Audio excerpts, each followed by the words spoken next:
اللهم صل وسلم وبارك على سيدنا محمد. ازيكم يا حبايبي؟ عاملين ايه؟ يا رب تكونوا بخير. النهارده كده شفتوا التورتايه ديت بقى؟ شفتوا الجمال ده؟ انا اللي عاملاها كلها من اولها لاخرها، يعني مش شاريه منها يعني كل الخامات فقط، لكن التورتايه بكل حاجه بالخبز بكله انا اللي عاملاها. بصوا المنظر بقى عامل ازاي، والتزيين بقى والايه العظمه. اول حاجه كده هنبدا. انا جايبه كيلو من دقيق الاسبونج، بس جايباه على نصين عشان عندي الكيتشن بتاعي مش هيشيل غير النص، يعني هعمله نصين، يعني مش هعمل الكيلو على بعضه. تمام. معايا هنا نص كيلو من دقيق الاسبونج، ومعايا 6 بيضات، ومعايا كيسين من الفانيليا، ومعايا نص كوبايه من الميه. ده المقدار اللي هو بتاع النص كيلو. يعني كيلو دقيق بياخد 12 بيضه. محدش يقول لحد يا جماعه على 12 بيضه، عشان ايه؟ لو حد سمعنا هيفرض علينا ضرايب، عشان البيض بقى خلاص بقى عملة صعبة، بقى زي العملة الصعبة.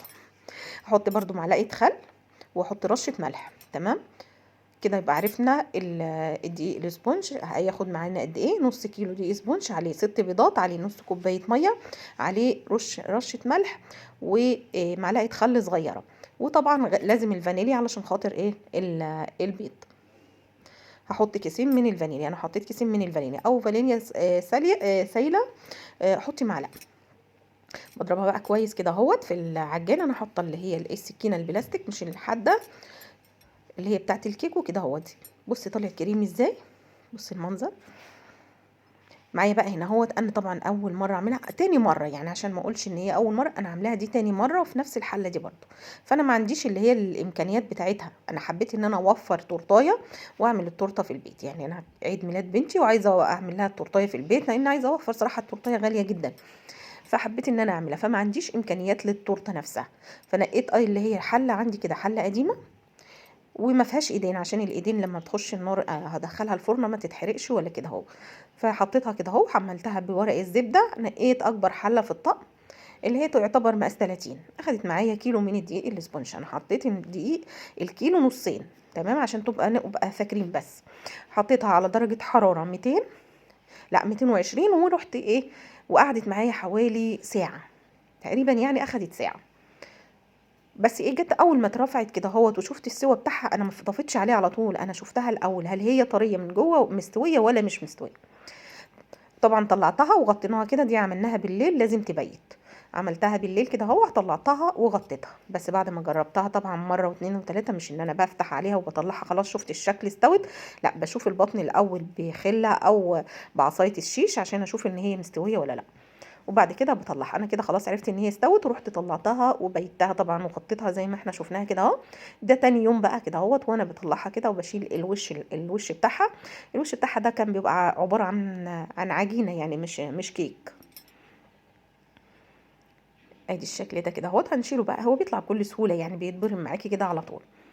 انا حاولت ان انا اشيله بالسكينه، لقيته ان هو بيطلع بكل سهوله يعني.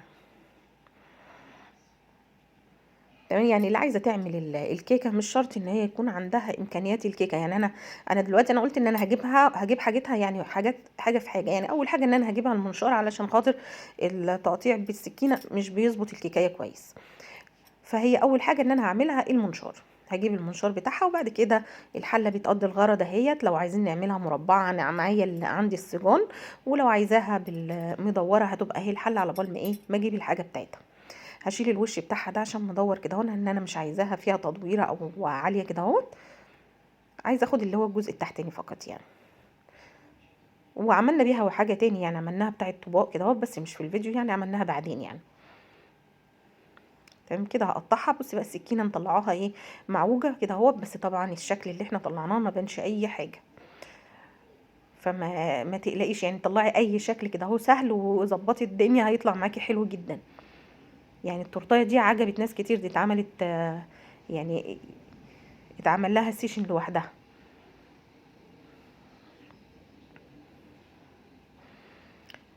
بص بقى المنظر. نقطعها بقى كده اهوت. انا بقيس كده اهوت قد صابعي كده اهو، بروح ما قطعه بالسكينه.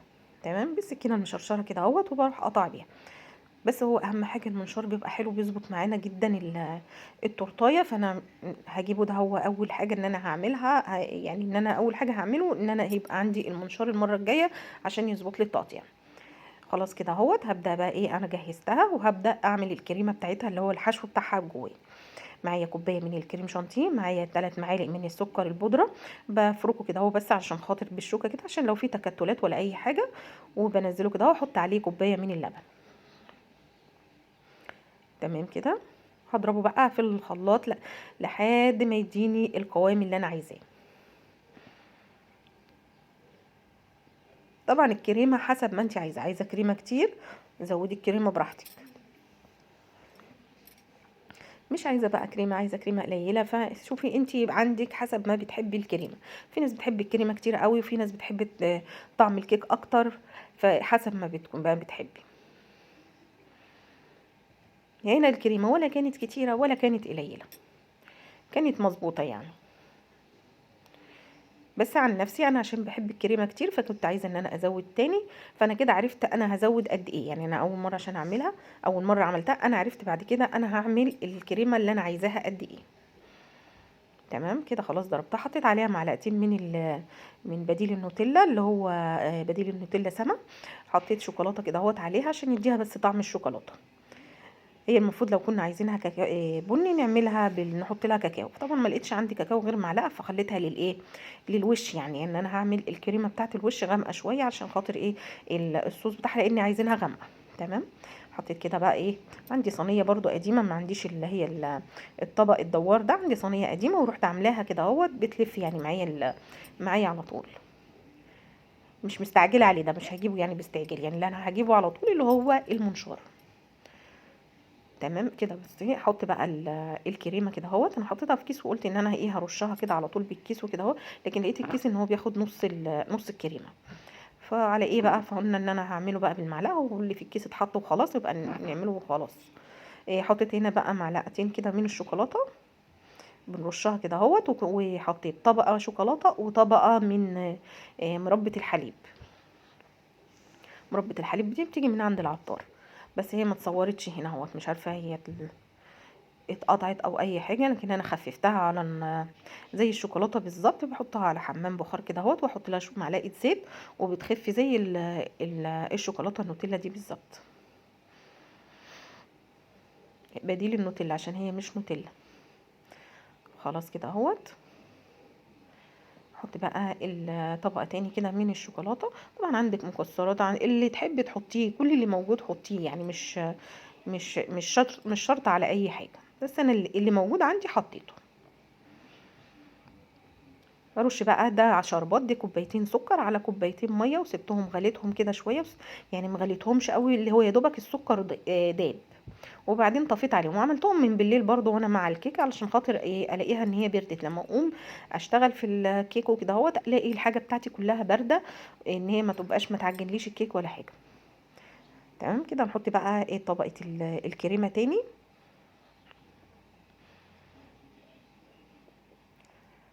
نحطها كده بقى كلها بالشكل ده.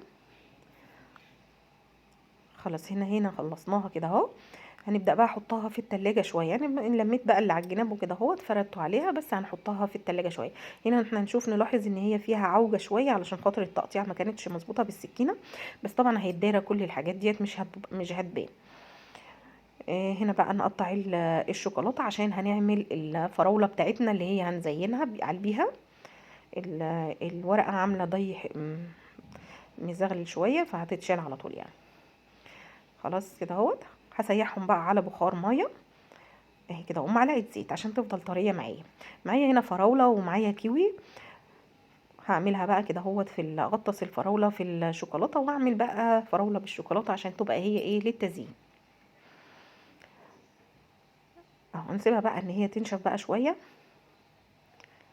بس اوريكم الشكل بتاعها بقى عامل ازاي. نصها حلو نص. كنت هنا عايزه اعمل الكيوي كمان بالشوكولاته، فطبعا ما نفعش، الشوكولاته ما لزقتش خالص على الكيوي، كل شويه تقع لان هو فيه ميه، ما لزقتش عليه خالص. فما اعرفش ليه قاوحت ان انا اعمله برضو يعني. هو مش راضيه تلزق، وانا عماله اقاوح ان انا اخليها تلزق عليها الشوكولاته، برغم ان هو من غير الشوكولاته شكله احلى يعني. اما كان من غير الشوكولاته، حتى على التورتايه شايفينها على التورتايه من غير الشوكولاته، هو اصلا لوحده شكله اشيك واجمل يعني. وبرده عماله اقاوح واحط عليه، وبرده قاوحت تاني وحطيت عليه شوكولاته بيضه، بس هو كان لوحده كان هيبقى كفايه. هنا لقيت دولت مش مكفين، فقلت بدام فيه شوكولاته وكده اهوت عشان ايه محتاجش، فاعمل كله، يعني اعمل كام واحده تانيين من الفراوله، يعني يبقى معايا بكفايه. ان انا برضو جايبه شوكولاتات من بره، اللي هي الشوكولاتات عاديه كده اهوت جايباها، اللي هي الهدايا اللي العيال كانت جايبه لها هدايا، جايبه لبنتي هدايا، جايبين لها بقى شوكولاته، الاطفال بيجيبوا لها شوكولاته، اصحابها بقى يجيبوا لها اللي يجيبوا لها، بس ايه الاطفال كانوا جايبين لها شوكولاتات، فخدتهم منهم بقى ورحت حطاهم عليها.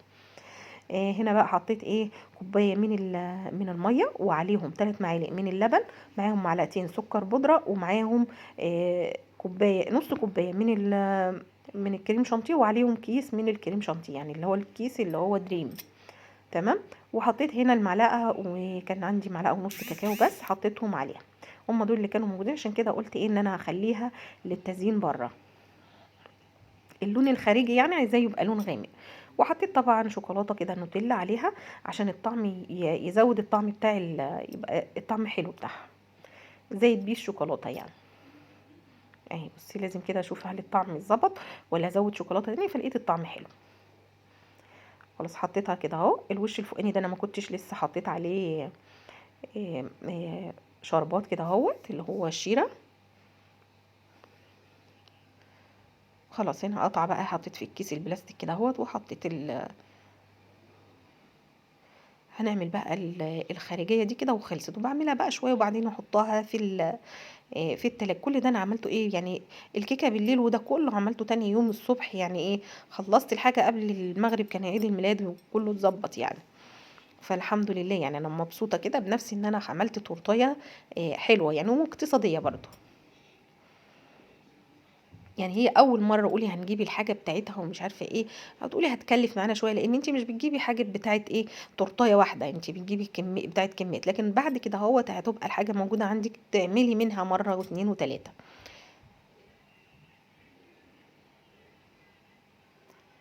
يعني انا جبت مثلا الخامات بتاعتها الشوكولاته، الشوكولاتات والحاجات اللي انا جبتها، يعني تعمل معايا تورتيتين تاني، وبرغم ان هم مكلفيني 300 جنيه بس يعمل تورتيتين تاني. فعلشان كده التورتايه رخيصه جدا، وهي اصلا مش مكلفه، انا مكلفتهاش يعني قوي، يعني دوبك كريم شانتيه والكيك والحاجات دي، هو المكلف فيها هو البيض بس. فممكن تعمليها بنص كيلو دقيق في تورتايه، في حجم صغير، حله صغيره، وتعمليها تورتايه صغيره بتبقى حلوه برضو، هتبقى معاكي حلوه وتكلف معاكي حاجه بسيطه، وتبقى عملتي تورتايه في البيت جميله جدا. انا قلت لكم ان انا حطيتها على درجه حراره 200 و 220، واخدت معايا ساعه، اللي انا فاكراه ان هي اخدت ساعه. انا برضو عشان انا بحب اقول ان انا ادقق في الوقت، علشان خاطر ان انا اقول لكم عليه. خلاص كده مسحت التورتيه حلو دي، كده دخلتها على الفريزر. لا حطيتها في التلاجة مش الفريزر. هنا كريمة الكريمة اللباني، اللي هي كريمة الحلويات، وحطيت عليها شوكولاتة ساحت فيها، يعني انا عشان ايه بس ما شفتوش الحتة دي، فهي ساحت حطيت الشوكولاتة تسيح فيها، سخنتها قوي وحطيت الشوكولاتة عليها. هنا عملت سيحت شوكولاتة بيضة عشان ارش الفراولايه كده اهوت بالشوكولاتة البيضة، بس طلعت ايه يعني سميكة شوية، اللي هو الشوكولاتة البيضة، بس برضو ايه مش حلوة مش وحشة يعني، ادت شكل حلو. هو بس الكيوي اللي انا زعلانه ان انا اصريت ان انا احط له شوكولاته، هو كان لوحده كان كفايه. نعمل بس كده اهوت زجزاج كده فيها، وننزل بقى عليها بالشوكولاته بعد ما بردت، اللي هي اللي فيها الكريمه اللباني وعليها شوكولاته، وسيحناه كده اهوت، وهنحطه على الوش. هننزل بقى بيه كده اهوت ان هو يبقى نازل سايل كده، هو عليها حته طويله وحته قصيره، حاجات كده شكلها حلو. بص مفيش اسهل منها تورتايه، يعني ما فيهاش افتكاسات كتير، ولا فيها فكرة كتيرة، ولا فيها اي حاجة، هي فكرتها بسيطة خالص، وطالعة بصي بقى الجمال والبساطة بتاعتها حلوة جدا. حتى فكرة التزيين بتاعتها كانت بسيطة يعني وخفيفة وسهلة، يعني ما احتجتش ان انا ازين فيها حاجات كتير.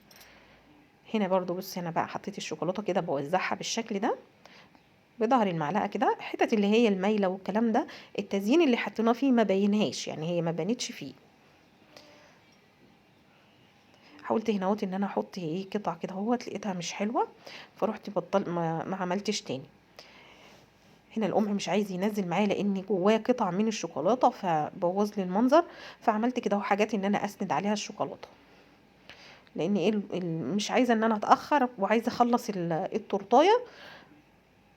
فاللي انا بحطها القمع فيه الشوكولاته كانت محشوره في قلب القمع، ومش عايزه اطلع الكريمه مظبوطه. معي هنا كريم شوكولاته، انا حطيت الفراوله هي اللي محطوطه بالشوكولاته كلها، ومعايا شوكولاته مورو وحاجات زي كده اهوت، الحاجات اللي هي بقى ايه الشوكولاتات كلها، وحطيت اللي انا ايه زينته. شوفوا المنظر بقى عمل ازاي. ادي بقى ايه باقي الشوكولاته، وادي باقي الفراوله.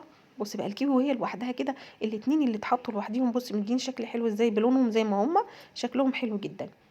ودي بقى شوكولاته بابل كده اهوت، قلت احطها من تحت كده اهو بدل اللي هي التزيين بتاع القمع، مديه شكل حلو جدا يعني.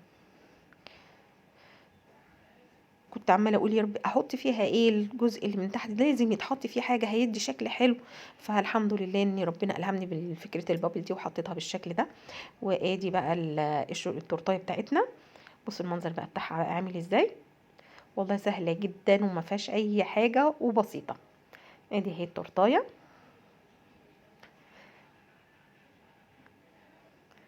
الحته اللي ورا بقى اللي هي المعوجه دي مش شرط ان هي ايه، مش مهم يا محي بقى. الله ادي الشكل حلو قوي. يا رب بقى كده التورتيه دي تعجبكم. شوف بقى كده هوت الصور بتاعتها، ونشوف العيد ميلاد بتاعنا بقى عامل ازاي. اشوفكم على خير، سلام عليكم.